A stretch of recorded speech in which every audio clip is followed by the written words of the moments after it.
Welcome to Fund to Money, your 24 into 7 buddy for all money matters. Tax saving season is on, and in a couple of weeks, it'll be all over. And there's this constant chant of save tax, save tax, save tax. In your mind, you might be thinking how to take all available opportunities to save tax. But in this whole rush of trying to save tax through tax saving investments, are you making a fundamental mistake, which is not asking the fundamental question whether you need to make that extra tax saving investments. That's right, that's a very important question and a fundamental question which most investors miss out asking. We will dwell on that in a very short while.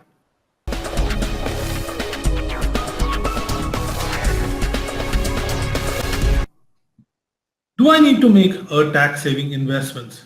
That's a question that you need to ask yourself before you even start considering a tax saving investment or looking at the various choices available to you. But why? Tax saving investments are meant to provide you with tax deductions. When we're talking tax saving investments, we're talking about tax deductions that you get under Section 80C. Now, tax saving that you can do under Section 80C, there are many items which are eligible, and quite a few of them are expenses. And the most important thing about them is they happen automatically.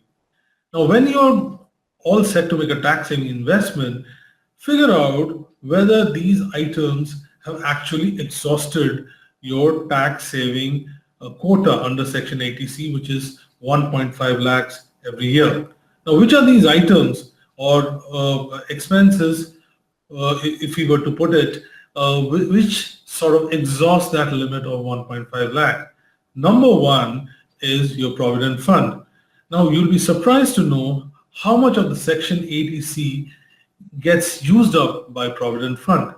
You don't need to have a very large salary. Suppose you have a basic salary of say 40,000.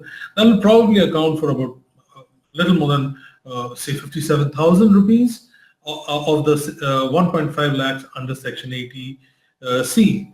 So that probably leaves you with less than a lakh to go in that limit. So there you go. You've already, your provident fund, without even knowing, so much of that limit is already gone.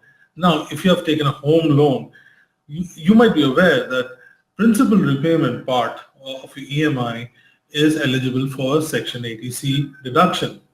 Now, you really don't need to take a very large loan. You know, if you take a 50 lakh loan or for 20 years and at the sort of current rates, the EMI, the principal part of your EMI would actually add up to roughly 1 lakh rupees if you've taken a 50 lakh loan under the roughly the current interest rates. So you're practically, these two items have practically taken care of the Section 80C. What's more, that if you have children who are going to schools or colleges, tuition expenses are also qualify for Section 80C deduction. So even if before you said boo, 1.5 lakhs is gone. Now, what is the axe that is to be ground, or what is the whole issue about tax saving investments? Why not make them?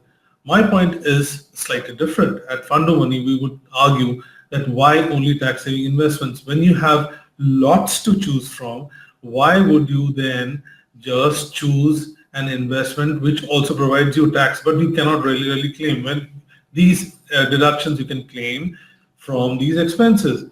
There are some other issues with tax saving investments which you need to keep in mind. Number one, they are long-term investments. So if you need the money reasonably in the nearby sort of future, it's just not going to work. They have a long lock-in period. You really can't take the money out. If you try to, you can only take partial, do partial withdrawals. For instance, ELSS has got a 3-year lock-in, PPF 5-year, and then you can only partially sort of withdraw. So And then there's the whole bit about some investments will have their returns taxable. A lot of them don't. What's going to happen at the maturity? Different investments have different restrictions. Bottom line is they're all long-term investments. If you get them wrong, you pay the price for a very, very long period of time. So it pays for you to calm down and not rush through a tax saving investment, and ask yourself whether you really need to make that tax saving investments. When if you have exhausted the limit or about to exhaust the limit, you can actually choose from a wider range of investments.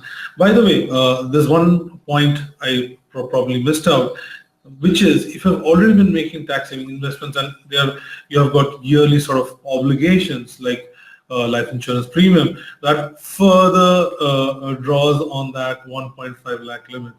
So I sincerely hope that you like whatever you heard and saw here, and please follow us. We'll be posting on a regular basis on tax saving investments in this season to help you make smart decisions. You can stay connected with us on YouTube, SoundCloud, and all other leading social media platforms. And apart from that, we would love to have you over on our website, www.fundomoney.com.